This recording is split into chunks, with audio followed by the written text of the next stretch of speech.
Hello YouTube, this is Morgan Airspeed Prime here with my next Avatar news update video. So we are in a launch week for Netflix Avatar.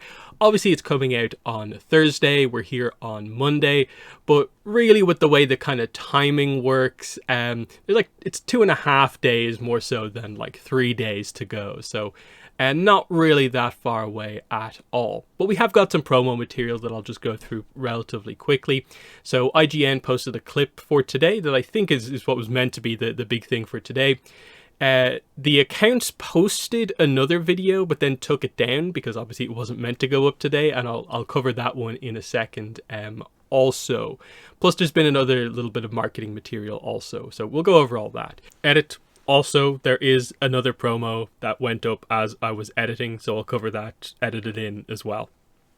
So first of all, IGN posted this clip, and it's basically our first full scene, basically, because it's a minute 7 seconds of just one continuous shot, which we haven't really seen too much of in the marketing up to now. So this is the Zuko and Iroh versus Earthbenders moment, basically Zuko saving Iroh from the Earthbenders. So, interesting one here. Obviously, I guess this is Zuko kind of catching up to them. He comes straight out and attacks them. It's a bit of an ambush here, so he quickly kind of, does a bit of a combo and knocks some of them down. Then he manages to free Iroh from some of the shackles, at least, so he can move around. This is maybe where my one kind of issue with this kind of comes out a little bit, and that is just this kind of the slight sense of like, while they're focusing on Zuko and Iroh, it feels like the other characters who are just off camera are not doing anything. They're just sort of standing around, and it feels a little bit the same when we cut to, oh, the Earthbenders are finally doing something. What are Zuko and Iroh doing on the other side of the camera? And it just maybe takes away from the action feeling as dynamic as maybe it should be, because individually I think what we're seeing on camera looks pretty good. It's just it overall connected into this full fight scene maybe isn't coming across as well to me, in the sense that, like, you see this, so Zuko's just done his combo, he walks up, kick, and we cut to Earthbender guards, and like obviously this guy, I think this guy's maybe part of the problem that I have with the scene of like, okay, these two guys are lifting, I guess, their commander up. This guy's just standing here. What's going on here?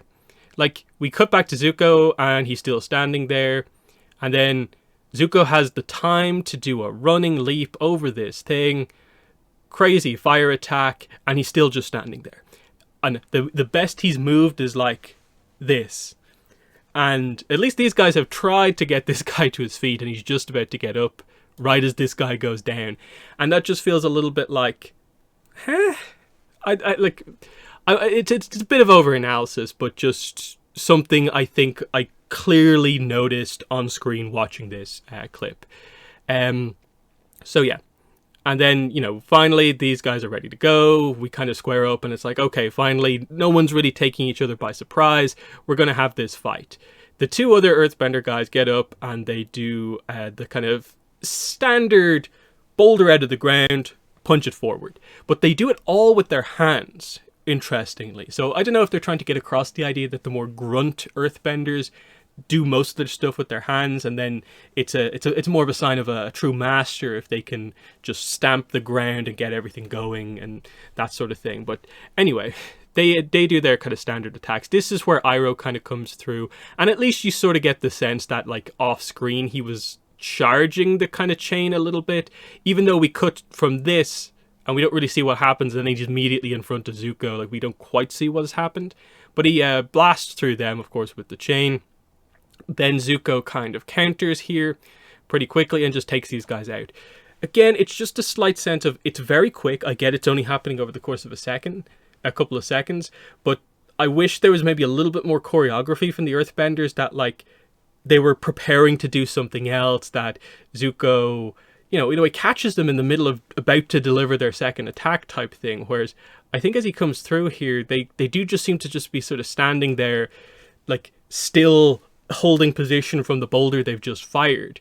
And it's maybe not that quick, but eventually the other guy gets going. He lifts up a bigger rock, seemingly just as a shield, and Iroh just kind of blasts him with the big charged fire attack, and it seems like he just kind of fries the guy here, because it's such a sustained kind of blast here. It feels like it's not just that like he almost causes the guy to drop the thing, but then like he actually like, you know, lights him up a bit after that, and then sweeps the leg. Doesn't seem injured, obviously, so I guess the shield did its job roughly, and then it's just a sense of like, hey, finish me off, no, type thing. So interesting.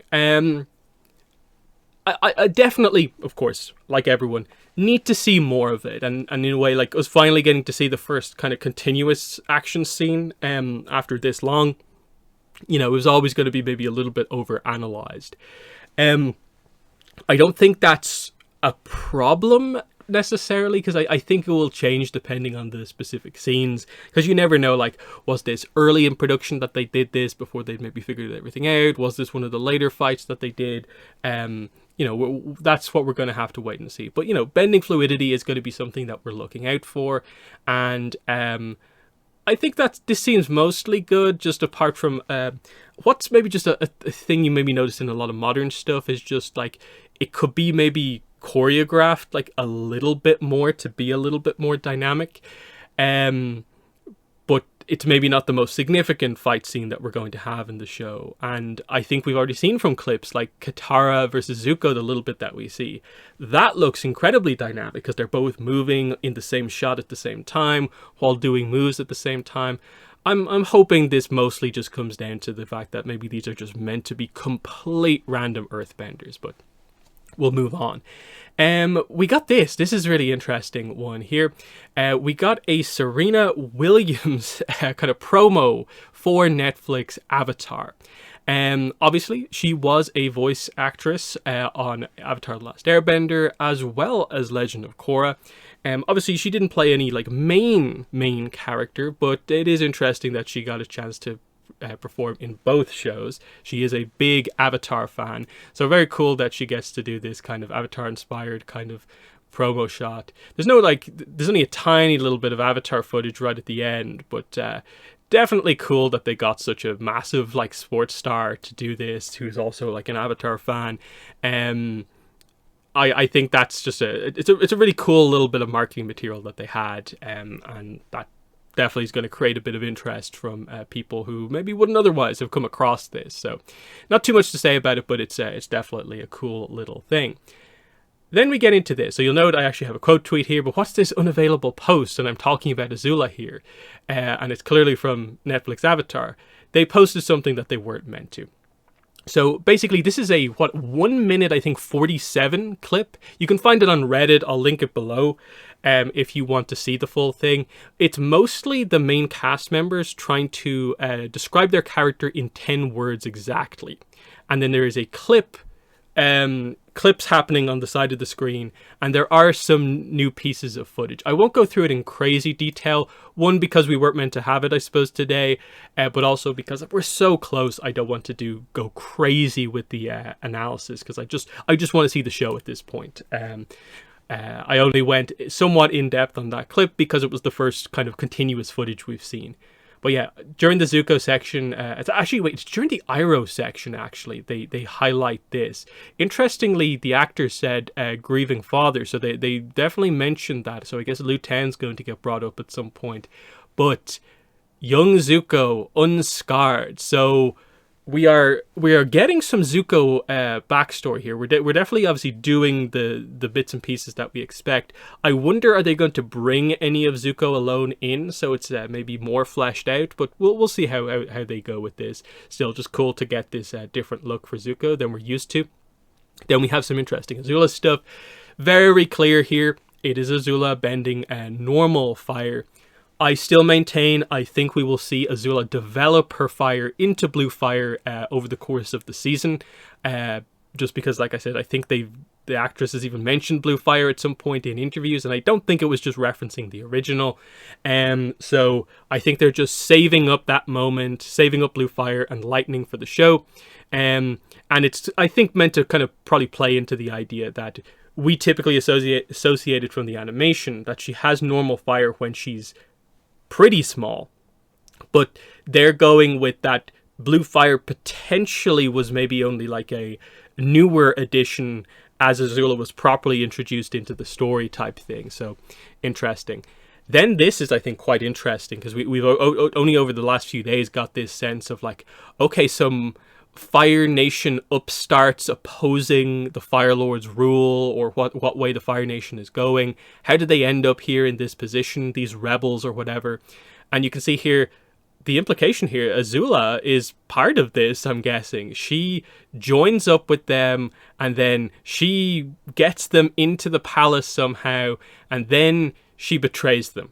So it's obviously this sense of she immediately turns around, stands by her father's side, and watches as he doles out the punishment, which, as we know from the other clip, is basically, I guess he just lights them on fire. The exact extent of how badly they are injured or killed, we have to wait and see, but it seems like they're really going to emphasize that kind of cruelty aspect. But also, I think this is pretty decent setup for, well, here's how you know she has the skills to do something like the Ba Sing Se infiltration, is that, well, she did something similar with this group in the Fire Nation, and it worked out. So just interesting stuff. There are some other shots there, like Sokka gets his head plunged into water and then it's taken back out. I'm guessing that might be something that happens in the Northern Water Tribe. But here is why it was taken down. Right at the end, Gordon says, check out Avatar The Last Airbender, now streaming on Netflix. Of course, it's not the 22nd yet, so it's not now streaming on Netflix. This was meant to come out on the 22nd, I'm guessing, or maybe even afterwards. So that's the situation there.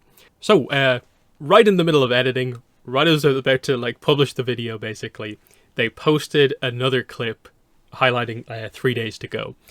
And it's actually a pretty fun clip in terms of getting across the character stuff pretty well. So I'll actually show you this, and I definitely want to highlight the audio here because it definitely gets across, I think, Gordon's performance as Aang quite well.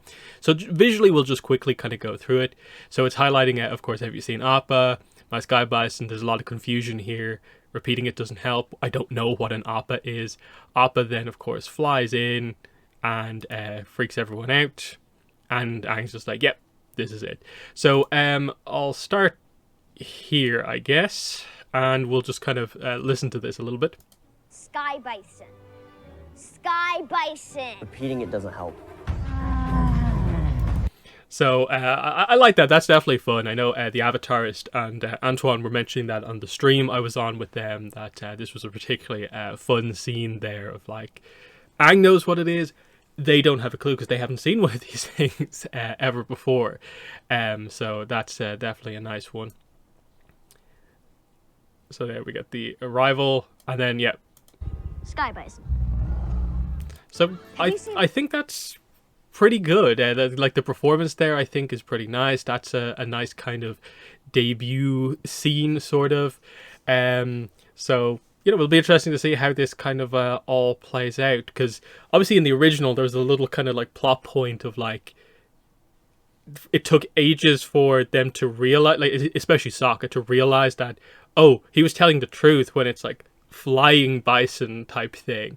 I don't believe that it can actually fly, but they actually show it off straight away here. So yeah, fun little extra scene there. That one definitely gives me kind of a lot of confidence for in terms of like the performance and characterization, definitely.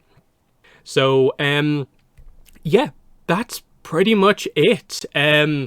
Obviously tomorrow, I'm not sure what kind of promo material we're going to get. And like I said, I'm pretty much just, I want the show now. I enjoy going through the promo material, but I almost feel like we've had enough at this point. I just need the show. That's definitely where I'm at. But definitely in the comments for this video, let me know what your thoughts are on the full 1 minute scene that we have here. Do you have any thoughts on the Serena Williams promo that we got here? And then if you did happen to see this or see it from the link in the description, what were your thoughts on this video and the new footage, including some interesting Azula bits and young Zuko? But otherwise, that's been the video. Thanks for watching, and bye.